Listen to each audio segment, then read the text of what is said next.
Welcome to the Buick Outdoors Podcast. I'm your host, Sheldon Marion, and on this podcast, we dive deep into the outdoors. We discuss hunting and fishing techniques, give you tips and tricks, tell stories, and everything in between to help you enjoy the outdoors. This podcast is brought to you by Northbound Gear. Northbound Gear is designed for maneuverability and durability and is made to last through even the toughest of elements. My go-to for their pants is the water resistance adventure pants and their lined waterproof jeans. I've worn them while out ice fishing, crawling through the woods bear hunting, and on the west coast out on the boat. And I even wear them around when I'm having a lazy day at the house. They are that comfortable. They also offer jackets, summer pants, backpacks, and many more. Men's and women's sizes are available, and by partnering with One Tree Planted, you're planting a tree with every purchase. Check them out for yourself at northboundgear.co, and when you use my promo code Sheldon15 at checkout, you'll receive 15% off your order. That's northboundgear.co and promo code Sheldon15. Well, you guys, I didn't quite get around to doing this on my last days off here when I was at the house. I had a few more important things to do. My brother got married, so everybody congratulate him. It was a busy week for us over there in Hudson Hope, helping him out, and we spent the week over there. So I didn't quite get around to recording the podcast at home. So I just packed all my stuff with me and brought it all to work. So yeah, hopefully things look a little bit different. But you've all seen this here before. I've had to do it here a couple of times last week. I had a little more important things to do. So priorities, right? But anyways, it's the end of August here. September 1st is right around the corner. With that up here in the north, that means chicken season is about to start up. And, other than bears, chickens is my absolute favorite thing to hunt. It's just such a beautiful time of year. The leaves are changing colors. The wind's blowing nice, and you get that that fall air smell. It's just an amazing time of year. And with chicken hunting too, it's such a nice, calm and relaxing way to hunt.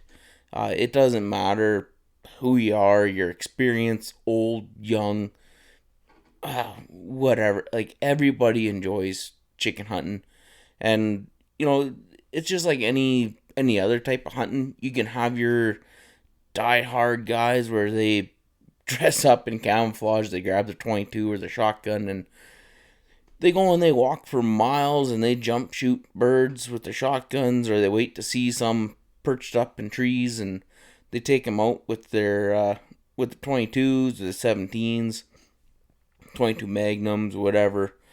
And then there's other guys like me. I'm telling you, I like to just drive around with the windows down, dogs in the truck, and it doesn't matter what I'm using, whether it's my 22, my 22 Magnum, my 17, shotgun, bow, pellet gun. It's just enjoyable, and that's another reason why I enjoy it so much, is the diversity of things that you can use to hunt them. I mean,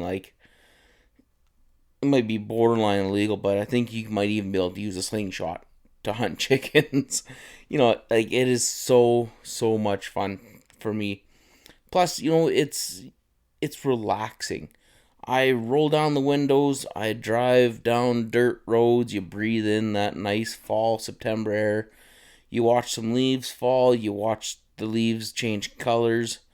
You don't take it too serious, and it's just a great way to relax.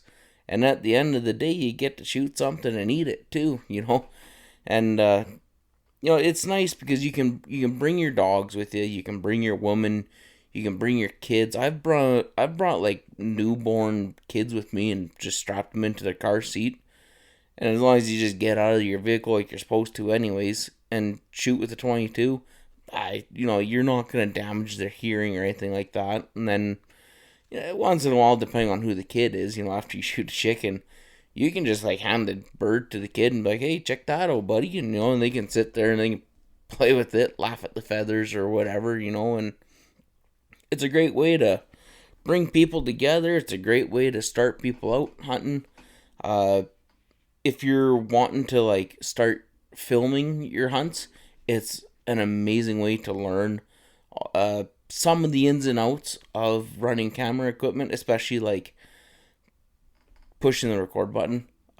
This spring, I still feel really bad about it, but the bear hunt that I put up there, where it was the dangerous black bear hunt, the one where I had to shoot that poor bugger like 4 times.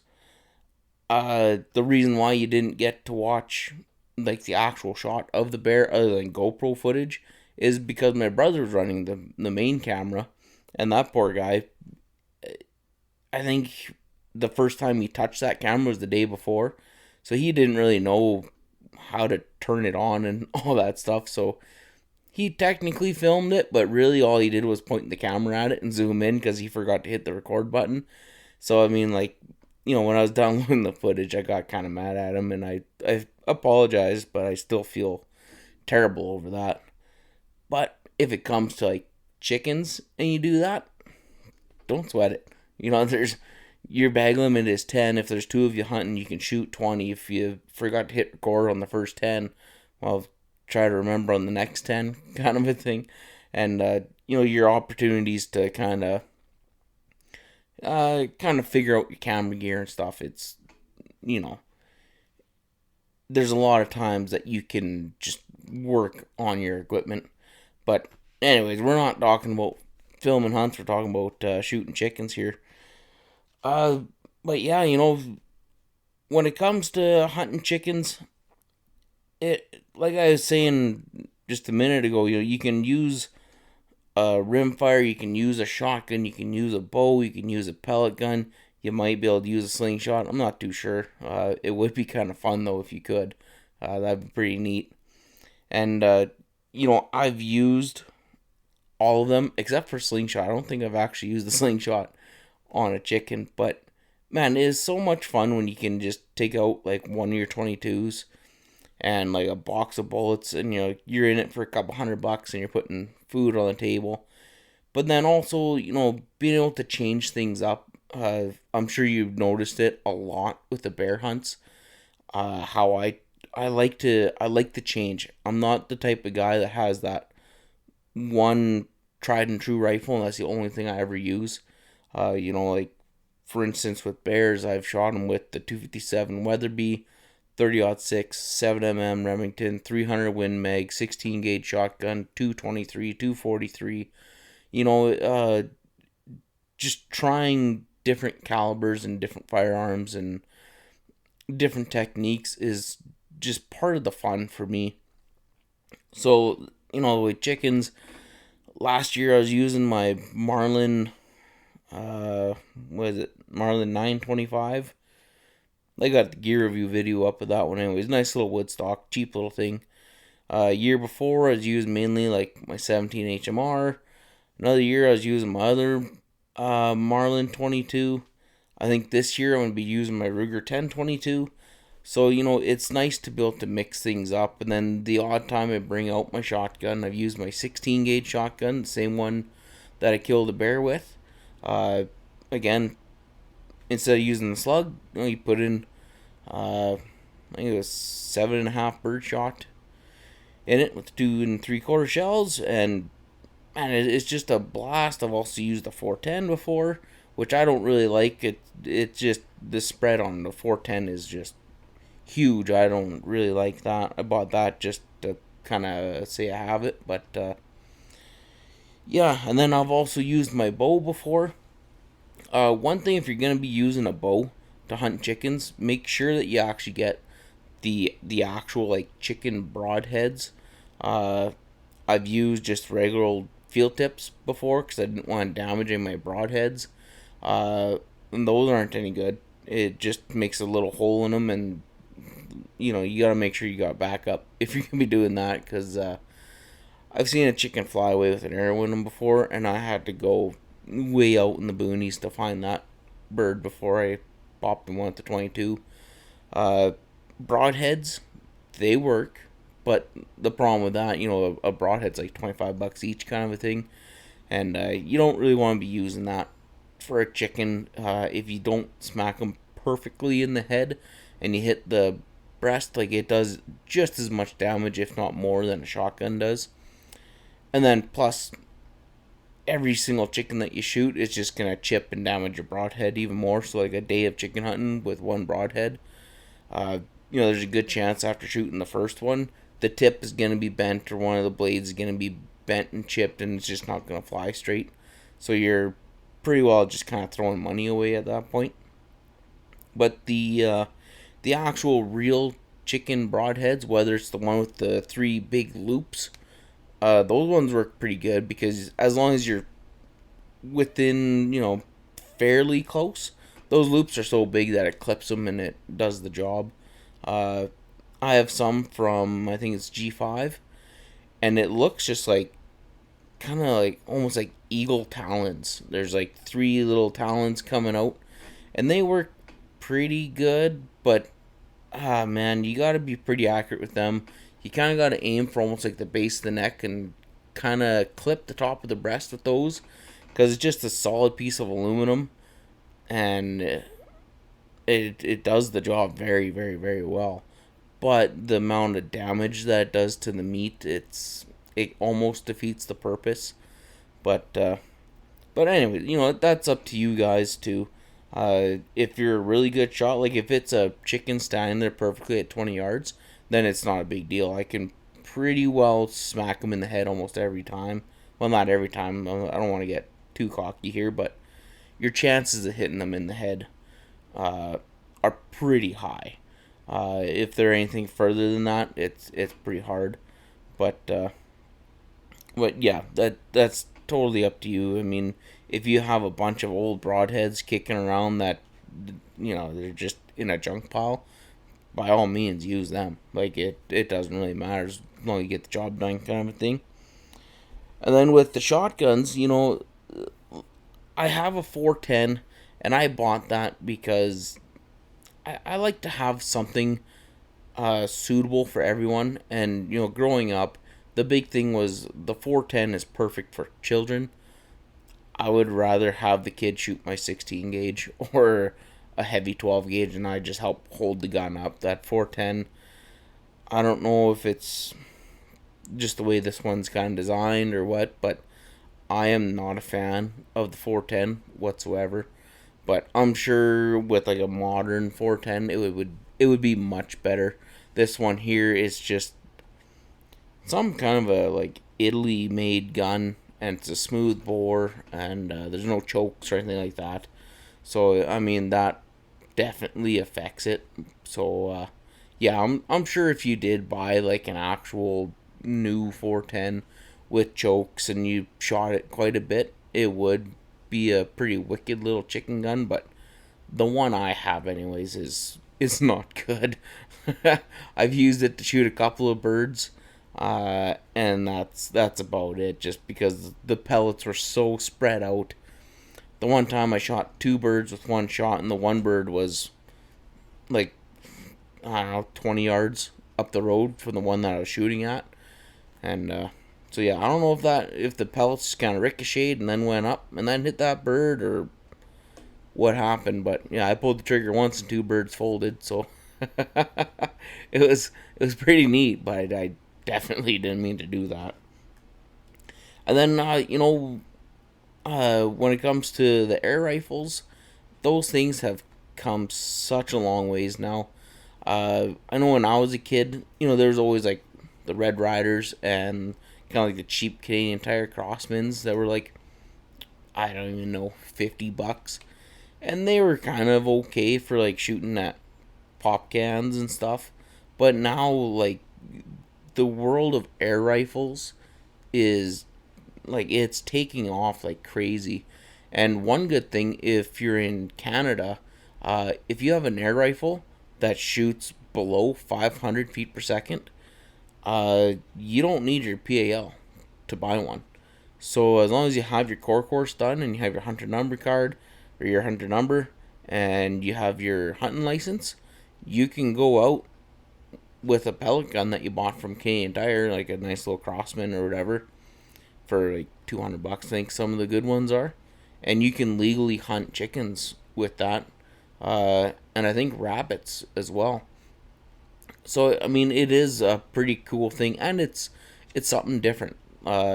Shelby, this year she doesn't have her PAL, but she wants to hunt chickens, so I'm gonna be buying her a nice little pellet gun. Surprise.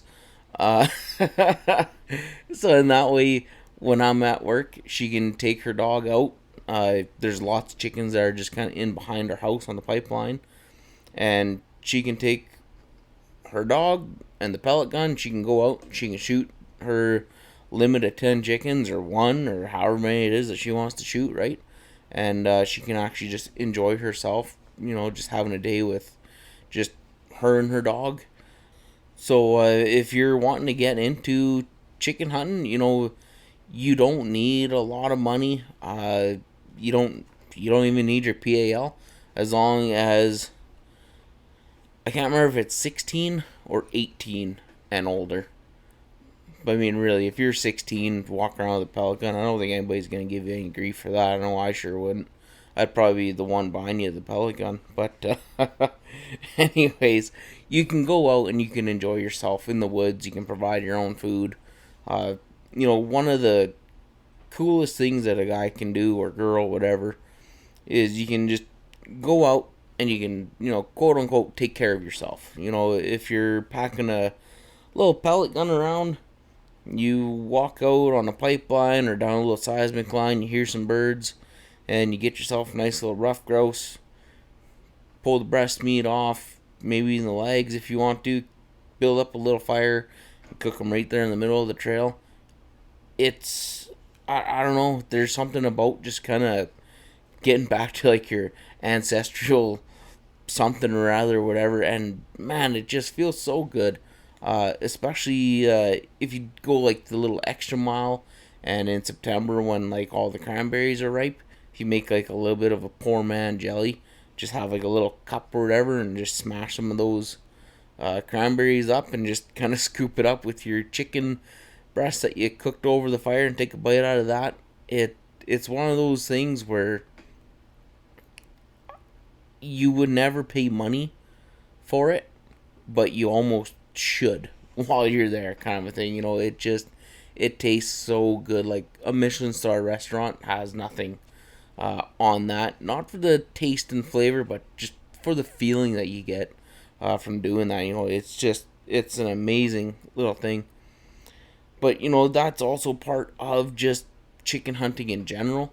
When you head out, a lot of times I'll bring a little cooler with an ice pack in it, and bring whatever smokies, sausages, hot dogs, or burgers, or whatever. And I'll bring like my little tripod with me, and the little cooking grate, so we can build a fire and cook over the fire. Or you can bring in like a small little portable barbecue and cook up your burgers on a tailgate, kind of a thing. And you just take the day, slowly drive around. A lot of times we kind of hunt with more than one person in the truck. So I mean, if there's, say, me, Shelby, my brother Blaine, if we see a bunch of chickens, we'll stop, and maybe Shelby will take the first shots. Once she shoots the magazine off, or she shoots one or two and then the rest fly away, well, the next flock of birds that we see, it's Blaine's turn. So he gets out, does the same thing, shoots his 5 shots or whatever, and then the next one, it's my turn. And it's, when you're doing like a circulation like that, it's so enjoyable. Everybody gets a chance to shoot at something. Everybody gets a chance to just have fun. And at the end of the day, if you only get whatever 2 birds, I mean, so be it. At least you're seeing something. At least you're taking shots. If anything, you're out driving around, enjoying yourself. You have company. You didn't have to wake up at 4 in the morning. You're not miserable because you're tired. You're not hunting from 4 in the morning till 11 o'clock at night, kind of a thing. Everybody's usually in a pretty good mood. And it's so much fun. And like I was saying earlier, it doesn't matter if you're young, old, newborn baby, 95 years old. It does not matter. Like, everybody can go out and everybody can enjoy themselves. One of my last hunts that I ever did with my grandpa, I'm pretty sure it was the last hunt I did with my grandpa, was a chicken hunt. And, that was when he was pretty well blind with the glasses that he had. Uh, so Dad picked him up new glasses so he could at least read books and stuff like that. He had his old 22, and I think Dad bought him a new scope for that gun too, or took one off his guns and put it on it. And then he had just like a Ziploc bag of 22 bullets. So we'd see a chicken, and I would just turn the truck, roll down his window, and he would just shoot from the truck, and I'd just load up the magazine, hand it to him, like, here you go, here's your clip, you're ready to go. He'd shoot, they'd fly away, or I think he did get one or two, not very many, but he couldn't see, kind of a thing. So he had fun listening to music and shooting at birds, and I had fun just driving him around and loading up the magazine for him. And you know and my childhood's full of like just amazing memories like that. The 22 Magnum that I have now, it's my dad's old 22 Magnum. It's a Ruger M77 Hawkeye, stainless steel barrel, has the black synthetic stock, and it's the one where the butt stock kind of has like that weird little indent that some of those M77s have. Unfortunately, with that thing, you can't adjust the trigger, and they come out of the factory at like, I want to say it's 7 or 8 pounds to pull the trigger. So it's as a kid, and even now as an adult, I miss a lot with that gun. You gotta think 8 pounds of pull. Like, when I was a kid, I mean, you're not gonna be accurate to start with, and then trying to pull an 8 pound trigger. Oh man, poor dad. We would burn through the bullets with that thing, and even now to this day, I still burn through the bullets. Because as you're sitting there, you're pulling the trigger, but as you're pulling the trigger, you're putting tension on that gun. So then your other arm has to keep kind of pulling it up and adjusting as you're pulling, and oh man, you end up missing a lot of birds. But like, even when I bring that gun out with me, I know I'm gonna miss, and I know I'm gonna miss a lot, which doesn't happen typically with like my 22 or my 17. I'm pretty deadly with those things, but it's almost more enjoyable than when I bring my 22 and I hit like 7 out of the 10 shots, because it's just like, it brings back childhood memories of like wasting my dad's bullets. I probably owe him like $100 or $200 from all the 22 Magnum bullets that I've wasted over the years. But it's one of those things where just like the nostalgia of that rifle, it's just it's pretty fun. It's pretty cool.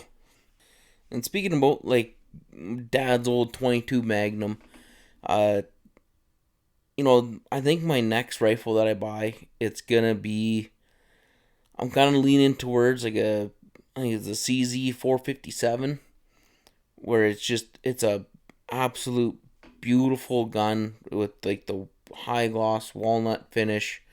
I think it's a 22-inch barrel. There's no iron sights, so it has to have a scope on it, and it's just, the rifle itself is absolutely beautiful. And I'm gonna put like a Leupold or Vortex scope on it or something. Or I wouldn't put a Swarovski on there. That's too much money. Plus, I don't even know if they really make scopes for 22s. But anyways, a really nice Leupold or Vortex on there. That's all set up for rimfires and all that stuff. And then what I'm hoping is that will be like my passed down gun. Shooting my great grandpa's 16 gauge shotgun has a wood stock. My grandma's 30-06 has a wood stock, and my grandpa's 30-30 has a wood stock.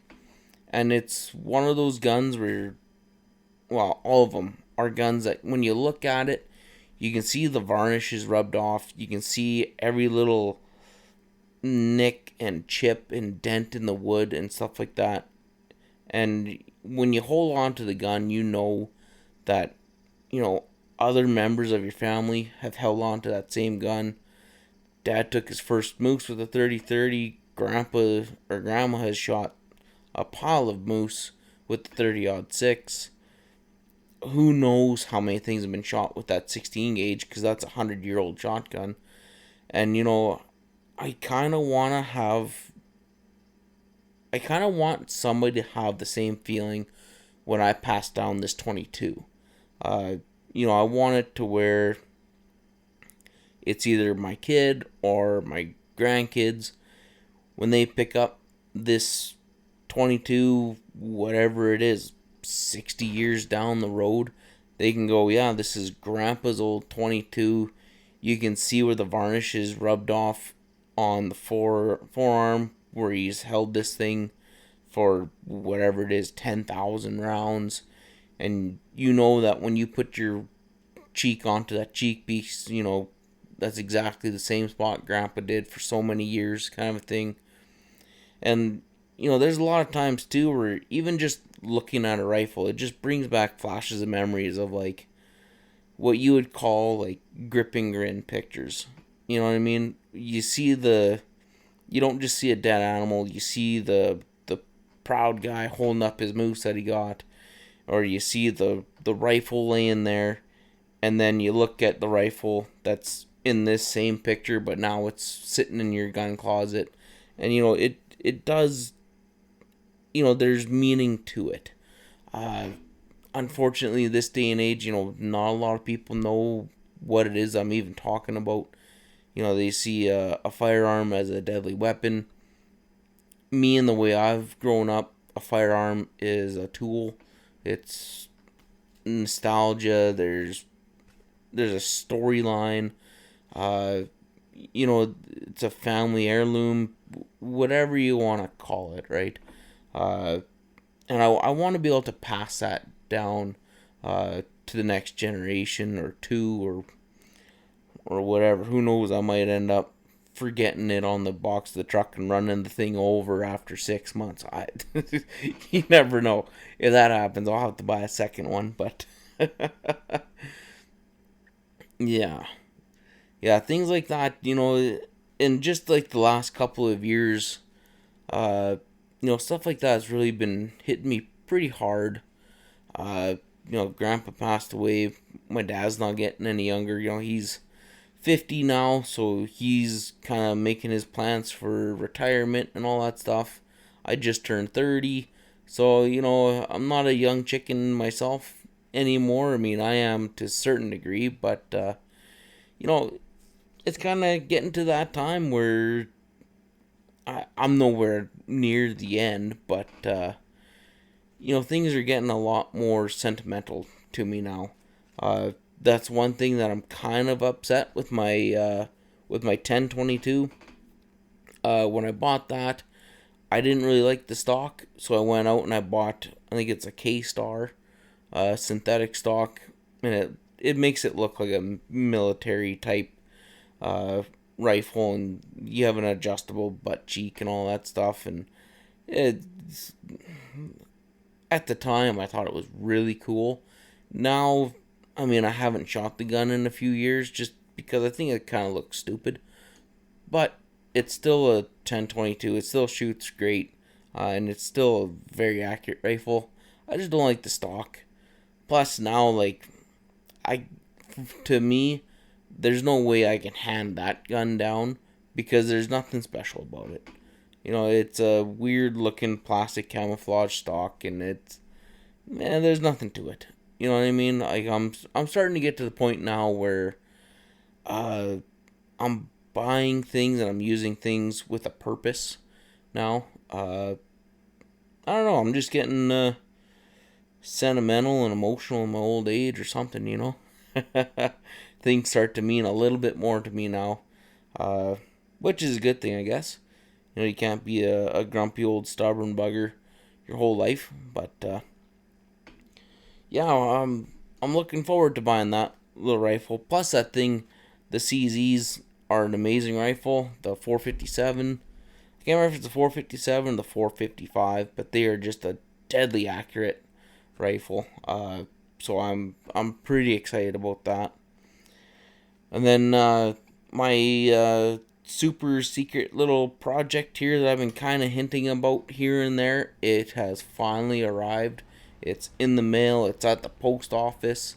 It's waiting for me to pick her up, and then there'll be some pictures and videos of that coming out here real soon. I don't know if I'll be able to really use that this fall, but for sure next spring I'll be using it. And man, I am so excited about that. It's not my first sponsorship deal, but it is the biggest. You know, I've been sponsored by Northbound Gear for a little bit now, and they've helped me out a little bit, and I've made a little bit of money with the affiliate deals from them. With this sponsorship deal, they're not paying me at all. They just gave me one of their products to test it out and to make content with it. And when I search it up online, whether it's Google, YouTube, Yahoo, Bing, whatever, there's been, I think, 2 videos of what I'm wanting to do with it. And I really don't want to give it away just yet, but it's one of those things where I am so excited to try it out. Shelby is like completely scared shitless of me doing it, but you gotta have a little fun. You gotta scare yourself once in a while. I went bear hunting with a single shot shotgun that didn't like to eject shells. So if I can do that with the shotgun, I'm pretty sure I'll be I should be okay with this other product. I don't know how to talk about it without actually giving it away, but man, it's something else. Especially now that the regulations are very crystal clear on what you can and can't use on a hunt. Before it was always just a little bit shady, and I wasn't quite too sure because they didn't say that you couldn't, but they didn't say that you could. Where now it says yes. So once as I seen the little green check mark, I went perfect. Got a hold of some people, told them who I was, what I want to do, and they said, we're going to get you in touch with our Canadian distributor, and they'll take it from there. And that guy said, yeah, absolutely, I have no problem sending you something to make a video with. So, I am just, we'll leave it at that before I start talking too much and end up giving it away. Another thing that's open right now, too, is rabbits. I can't remember if it was my last podcast, the one before that, I talked about rabbits, but it's opened up. August 1st, that opened. It would have been nice to go after a couple there on my last days off for this days off coming up, but last days off, I had my priorities straight. Blaine's getting married, so I just put everything on hold. Hooked onto the holiday trailer, went to Hudson Hope, spent a week out there with him and Courtney, and helped them guys out. And then this week coming up, I'm not gonna. Well, I might be able to hunt a little bit. I have to pick up my package on Wednesday, and then I'm going to be going out and I'm going to be doing some filming on a new set of caves. And then after the caves, we're going to be going back to the Tumbler Ridge area, and there's for sure one set of dinosaur tracks that we're going to walk into, and we're going to do a bunch of filming there. And there might be a second set. I'm not 100% sure on the second one. While we were out in Hudson Hope there last week, I tried going to one of them, and the directions I had were to the other set, but it made it sound like it was for the main ones. And we didn't get turned around, but when we got down to the last like half a kilometer to where the actual dinosaur tracks were supposed to be, there was some bridge maintenance going on, so you couldn't get across the bridge, and everything's getting ripped up there. So yeah, we turned around, we got out of there, unfortunately. But yeah, at least now this time I did a little bit more research, because I was just like hey, let's go see if we can find this kind of a thing. And if I would have just sat down, shut up, and did research for about 10 minutes like I did today at work, I would have found the directions to the actual place that we're wanting to go. And where we're going is called Six Peaks Trackway Site. And it's either one of the largest trackway sites in North America, or it is the largest trackway site. I believe there's over 12 different sets of dinosaurs that have their prints through the tracks there. One of them being like the big old long neck, like Littlefoot, his old grandpa. One of them walked through there. Like one is a four-toed meat eater. There's some bird impressions. Then there's a few other like three-toed grass eaters. There's one where it has like the big kind of, I don't even remember what the heck it's called. He walks mainly on his back feet, but once in a while they walk on the front feet too. And they have like a weird bird beak looking thing. Whatever. I'm a very, it interests me a lot, but I don't know much about it kind of a thing. As you can tell, I know what a T-Rex is, and that's about it. But it's really cool stuff.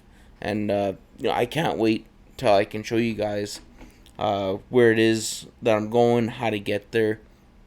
If you watch a lot of my other videos on like fossil sites and stuff like that, I don't skimp out on directions. I tell you exactly where it is, how to get there, and I think this time what I'm going to be doing is I'm actually going to pull the GPS coordinates off of Google Maps, and I'm just going to put the GPS coordinates directly into like the description or the comments, or it'll be somewhere on the video. Then that way you can just highlight it, copy, and paste it directly into Google Maps yourself, and then you can do whatever you want with that map. Print it off, get directions, yada yada, whatever. Because I know a lot of these things, especially like the Six Peaks Trackway site, the Peace River Regional District and the paleontologists in the area, they're wanting to get funding to put up a building over that site. The problem is it's in a very remote place, and it would cost so much money. But when it comes to these sites and these fossils and stuff, there's a lot of interest in it, but there's not much for there's not much for conserving them. You know what I mean? And I think it's a real shame. And then also a lot of people, they just kind of keep it hush hush. They find it, they take pictures, they go out, they walk on it, they touch it. And then if you go out and you do the same thing, it seems like it kind of creates a bit of an uproar. So, yeah, I'm just going to kibosh all that. I'm going to tell everybody where it is. If you have public interest, you're going to get public funding. If you have public funding, you're going to get conservation. So, I have no problem telling people where to go. If you're worried about people corroding them, you kind of have to realize that this came from the Cretaceous period, and it was from 150 million years ago. So if another couple hundred people go out there and walk on it, I don't think it's going to hurt. You know what I mean? Like, it's been around for 150 million years when they first put their impressions in the mud. I think it's going to be okay. And plus, you see kids that get to go out and they bring like their dinosaurs with them, or you see a kid with his feet in a dinosaur tracks and he's pretending he's being a dinosaur, like roaring and yelling at people and stuff. It's pretty nifty to see. And man, if people go to these sites because of my videos like Fossil Falls, I've had a couple people reach out to me and say, hey, thank you, because of your video we went out and we checked out Fossil Falls.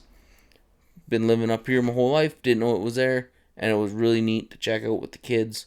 We can't thank you enough. That to me is just absolutely amazing. So when it comes to something like this dinosaur trackway site, you know what? No problem.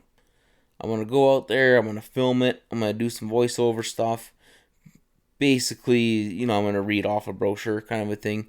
But I'm going to try to make it so it's enjoyable to watch, and it makes you want to at least get outside and, at least go and check out the Hudson Hope Dam if you don't feel like driving all the way to the site.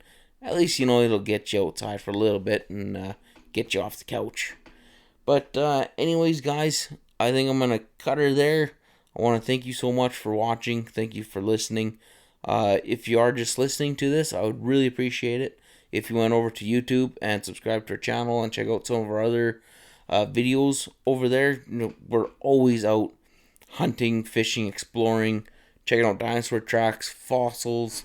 The video version of the podcast is up on there. And there's a little bit of cooking there as well.